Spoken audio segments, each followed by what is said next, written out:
Ahuna wa bola belela u khwinitsea mbalombalo dza vhathu vha sinaho mishumo dzine dza vha kha percentage dza 4.4 ye percentage yo ya kuvhanganywa nga ṅwedzi wa Ṱhafamuhwe na ṅwaha. Na ngoho zombo ralo vha Stats SA vha ri ho vha na ndozo dza mishumo vhukati ha ṅwedzi wa Fulwana na wa Khubvumedzi. Ndozo idzo dzo vha hone kha nḓowetshumo ya migodi, vhubveledzi khathihi na zwa u fhaṱa, he afho ndozo ya mishumo ya tou ṋaṋa.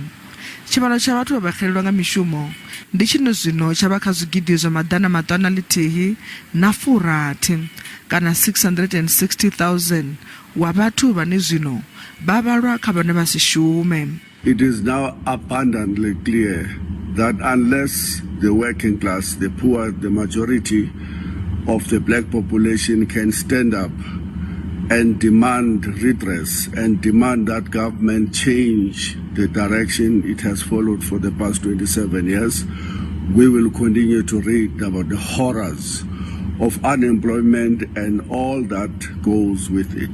Vadzangano la vhashumi la Khosatu vha tenda uri vhulwadze uvhu wa COVID-19 ndi hona he aḽa mishumo iyo ya vhathu. Vhora ikonomi vhone vhana zwine vha khou vhonavho zwone siani ḽa tshiimo itshi tsho vhifhaho tsha u shaya mishumo kha ḽino shango.